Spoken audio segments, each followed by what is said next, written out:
Тренировки на берегу Черного моря. Команда Якутии по художественной гимнастике в групповых упражнениях готовится к сборам в лагере в Сочи. В течение 2 дней состязался по 7 видам спорта. Победителю игр Дыгына вручили заслуженный приз.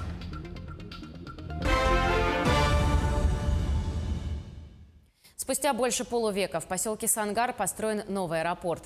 Глава Якутии открыл новый аэропорт в поселке Сангар, районном центре Кобяйского улуса. Аэропорт построен в рамках комплексного плана модернизации и расширения магистральной инфраструктуры. Возведен новый аэровокзал на 35 пассажиров в час, контрольно-пропускной пункт, ограждение, патрульная дорога и другая сопутствующая инфраструктура. Новый аэровокзал имеет 3 этажа. Здесь есть все удобства. Просторные залы ожидания с учетом потребностей маломобильных групп населения, комната матери и ребенка, медпункт и многое другое. В Якутске продолжаются оперативно-профилактические мероприятия. На этот раз операция «Должник» прошла на паромной переправе.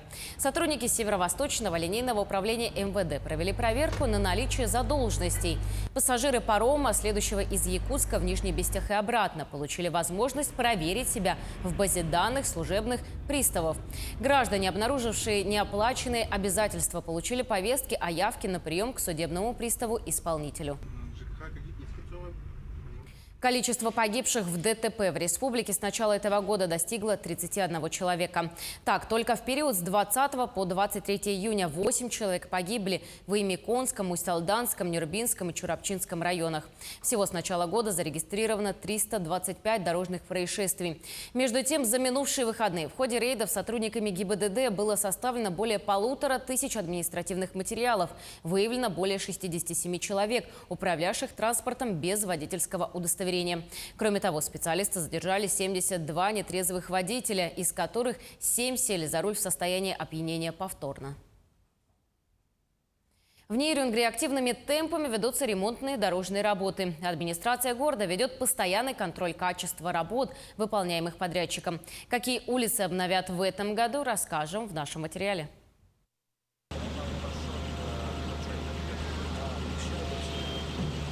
На нескольких улицах города Нейрюнгри в этом году предусмотрено сплошное асфальтирование дороги, ремонт тротуаров, устройство ливневых отводов воды.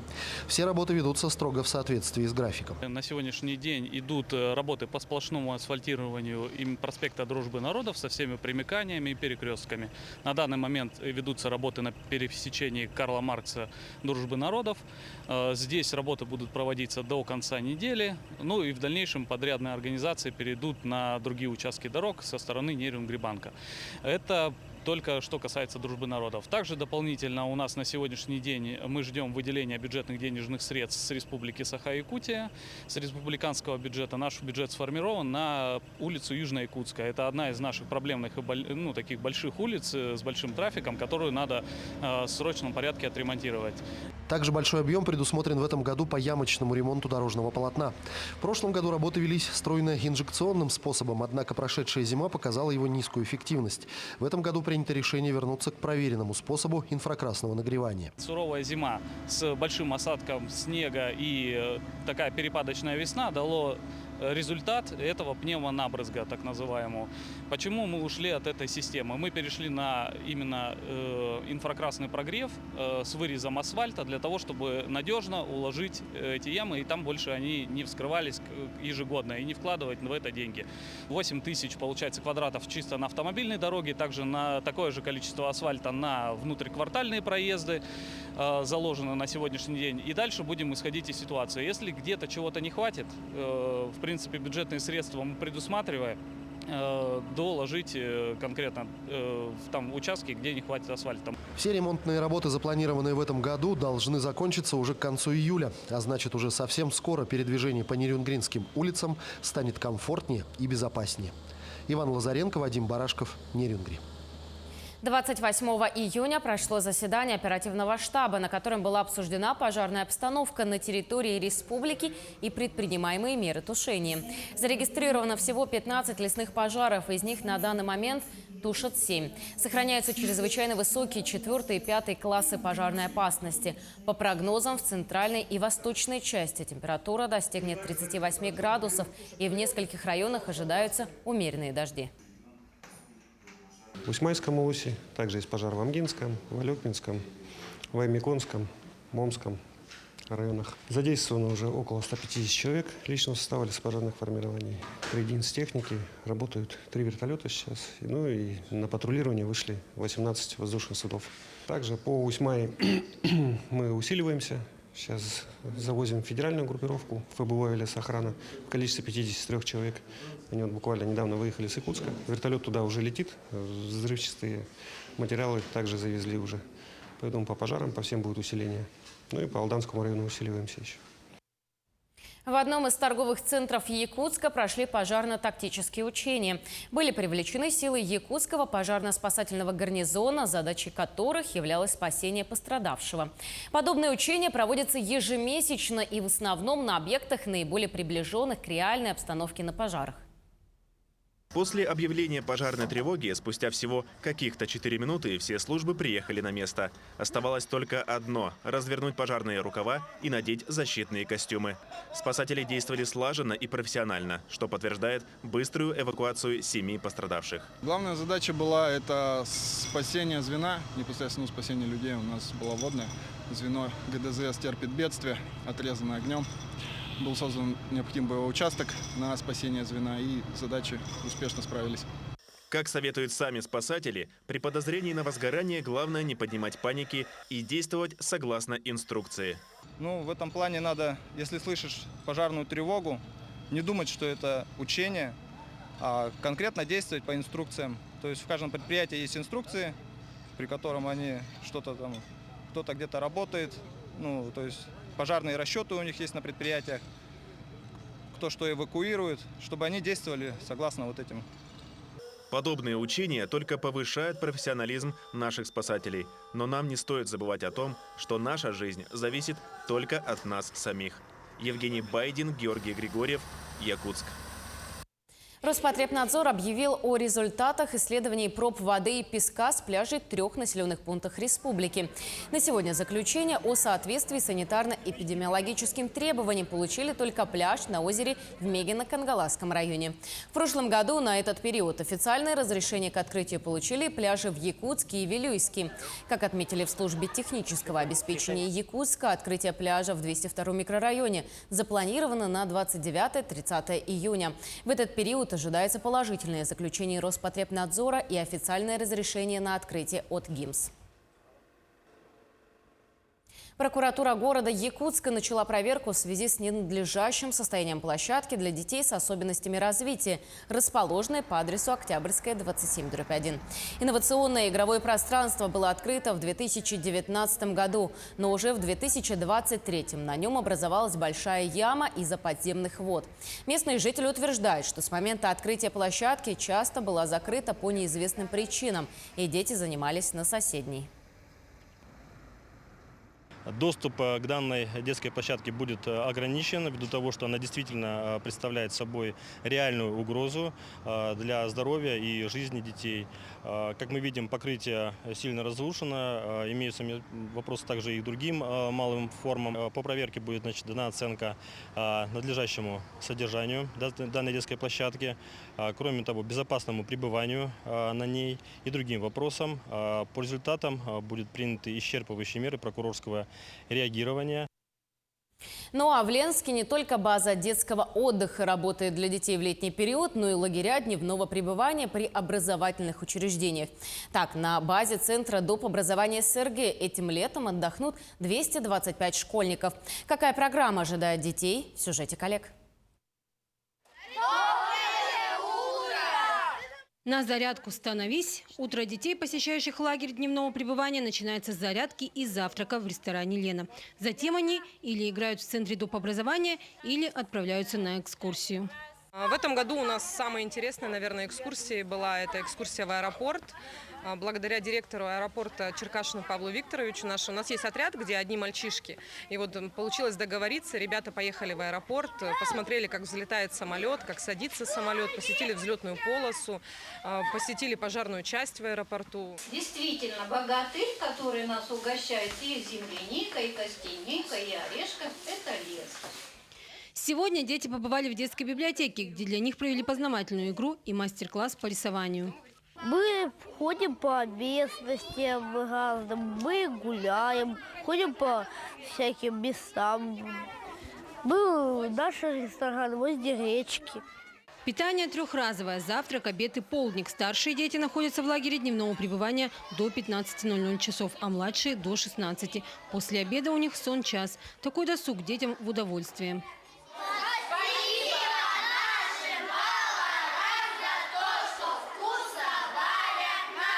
Тут классно, я знакомлюсь с новыми детьми. Мы играем, веселимся, вожатые классные. Мы вечно куда-то ходим. Лагерь детского пребывания пройдет в 2 сезона. Первый посещают 175 детей, второй – 50. Это самый доступный и увлекательный отдых для школьников в городе. И хорошая альтернатива оздоровительным базам. Ведь не каждый родитель готов отпустить ребенка из дома надолго и далеко. Анна Кожевникова, Виталий Андреев, Ленск.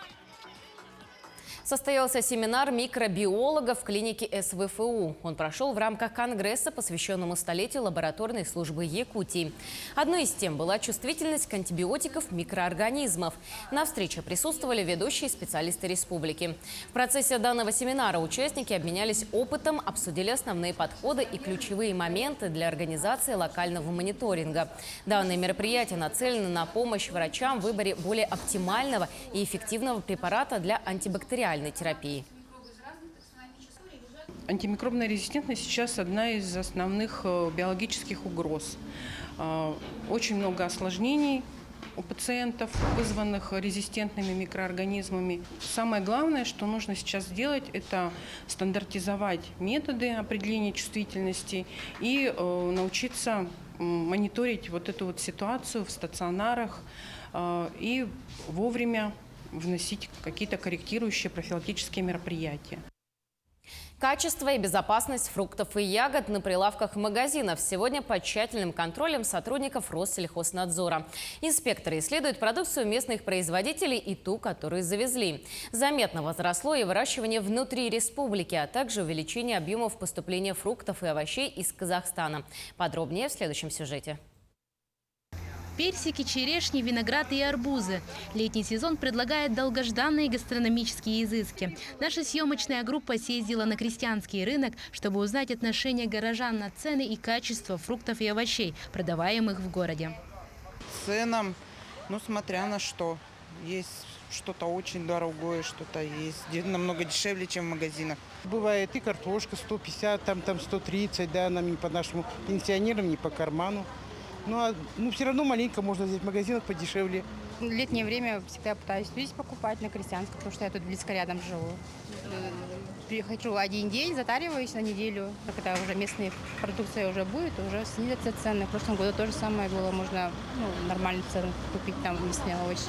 В республику фрукты и овощи завозятся из других субъектов России, а также по железной дороге напрямую из Казахстана и Кыргызстана. Ягоды, как клубника, земляника и малина, в основном поступают из Приморского края. А также в последние годы наши предприниматели начали активно заниматься выращиванием и реализацией внутри республики. Продукция, картошка наша местная, напская, и свекла. Остальное все привозное. Цены аренды, в смысле, аренда очень дорогая, и все это входит в цену. По результатам экспертизы Управления Россельхознадзора по Якутии привозные партии овощей и фруктов контролируются, карантинные объекты не выявлены.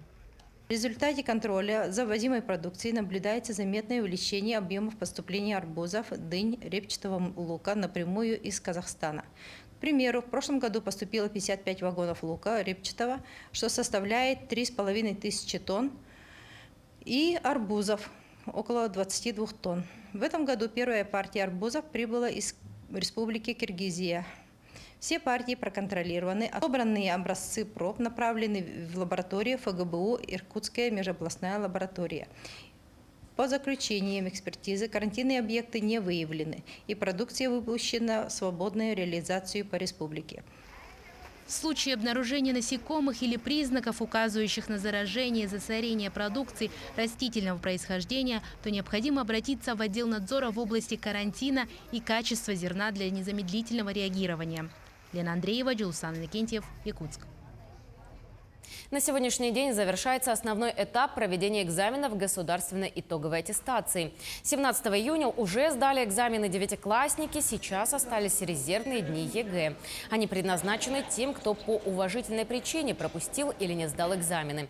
Основной этап проходит в штатном режиме. Работает 6 пунктов приема единого государственного экзамена. 11-классники уже получили результаты первых экзаменов. В этом году успешно справились с заданием больше учащихся, чем в прошлом. Так, 500 баллов, которые получили наши выпускники – большое достижение всего педагогического корпуса Нерюнгринского района. В этом году 9 классы закончило 880 участников было у нас, сдавали ОГЭ, а 11 классы сдали 412 выпускников. Ну и, соответственно, больше 400 детей намерены поступать в высшее учебное заведение. Дети сдавали экзамены в нормальных условиях, никаких инцидентов не было, все прошло как положено. И в целом, значит, на сегодняшний день мы можем сказать, что данная процедура проведена в нашем районе на хорошем организационном уровне. Книгу о становлении журналистики в республике представили в Якутске. Всего издали 100 экземпляров книги о становлении якутской журналистики и людях, сыгравших не последнюю роль в истории печатной прессы.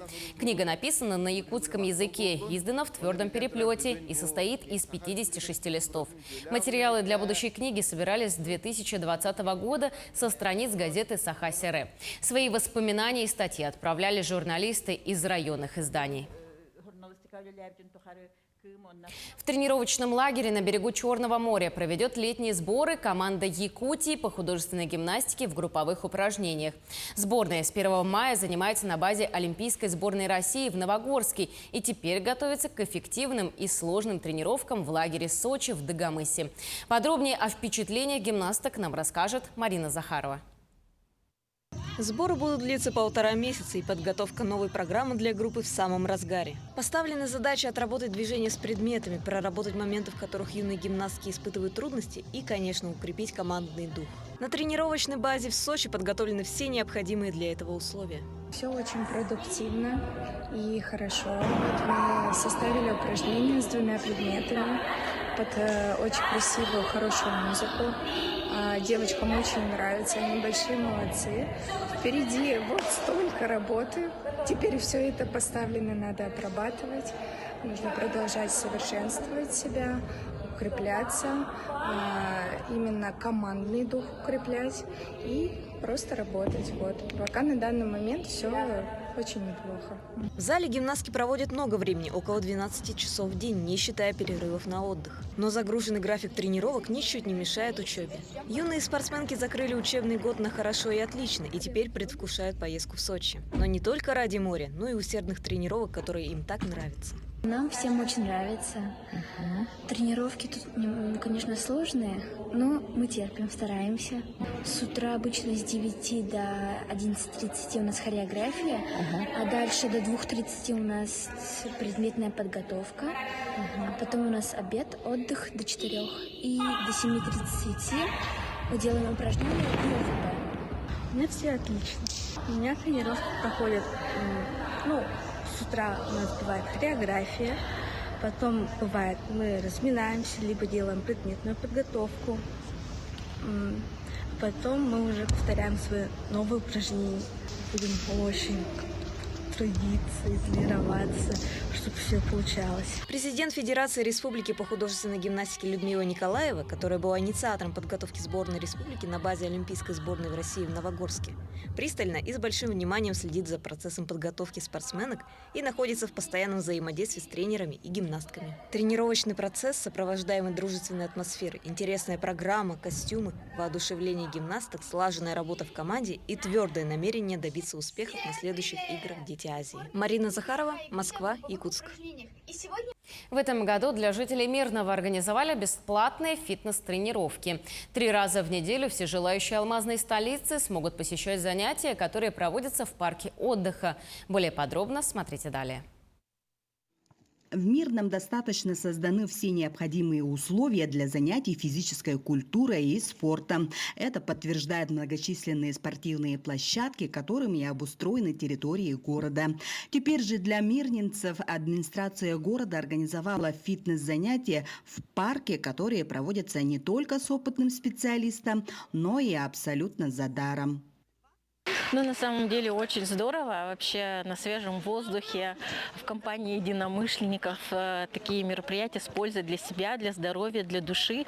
Ну, для первого раза мне очень понравилось, потому что это сейчас еще такое трендовое направление, умный фитнес, да, экологичный. Вот Лера как раз тот эксперт, тренер, который дает нам эти знания. Все очень мягко, спокойно, но тем не менее уже чувствуется каждая мышца, все суставы прорабатываются. Но это очень здорово на самом деле. Действительно, для прекрасной половины города это большой подарок, ведь многие платят огромные деньги, чтобы позаниматься с инструктором. А с появлением бесплатных тренировок, которые проводятся 3 раза в неделю, количество желающих получить заряд и подтянуть фигуру все больше и больше. Я являюсь тренером экологичного фитнеса и занимаюсь в основном оздоровлением суставов. Вот, и с этим предложением тоже вышла на город. То есть я знала, что проводятся такие занятия, то есть можно выйти, и предложила свои услуги для города. Вот, и на что любезно согласились, и вот мы занимаемся сейчас в парке в летнее время. Хотелось бы, чтобы люди побольше выходили на улицу. Лето у нас очень короткое, зимний период малоактивный, малоподвижный, и вот как бы такая возможность есть у наших мирнинцев. Замечательно. На занятиях надо не просто руками махать, а правильно двигаться, чтобы получить этот самый заряд жизненной энергии. Опытный инструктор уверена, что наш организм сам знает, что ему нужно. Просто необходимо к нему прислушаться, и тело само подскажет, что с ним не так. Анна Васильева, Мирный. Победителю игр Дегына вручили заслуженный приз. Торжественное чествование Вячеслава Дьяконова провели в Доме культуры села Хатасы. На мероприятие были приглашены легендарные победители прошлых игр Дегына: Иван Белолюбский, Николай Дьяконов, Иннокентий Макаров, чемпион Олимпийских игр Павел Пинигин. С сильнейшими спортсменами встретилась наш корреспондент Мария Кардашевская. 2 дня жители всей республики и далеко за ее пределами с замиранием сердца следили за этой нелегкой битвой 12 сильнейших спортсменов Якутии. К своей цели Вячеслав Дьяконов шел сквозь долгие годы упорного труда, а порой и проигрышей. И как итог, долгожданная победа обрела своего героя. В руках чемпиона заслуженный приз – 1 миллион рублей. Между тем, сам чемпион говорит о своей победе скромно. Эмоции хорошие. Все хорошо, отлично. Я уже где-то 6 лет уже тренируюсь. Спустя 6 лет выиграл. А вот отец Вячеслава и его тренер, 6-кратный победитель игр Дегына Николай Дьяконов, говорит о победе сына с особой гордостью. Ведь для каждого отца достижение сына – это и его победа. Как и в любом спорте, победы за 1 год и за 1 месяц не даются, поэтому это тоже такой плодотворный труд получился у нас. Ну, семья рада, очень многие поздравили, всем спасибо. Приз обладателю звания сильнейшего спортсмена республики по национальному многоборью вручил главный спонсор состязаний – генеральный директор строительной компании «Прогресс» Алексей Пинигин. Компания уже 4-й год является бессменным спонсором игр Дегына. По заявлению самого директора, они рады вносить свой вклад в развитие национального вида спорта, поддерживать якутских спортсменов и вдохновлять их на новые свершения. Мария Кардашевская, Иван Сорокаумов, Якутск. На сегодня у нас все, но мы продолжаем следить за событиями. Оставайтесь с нами.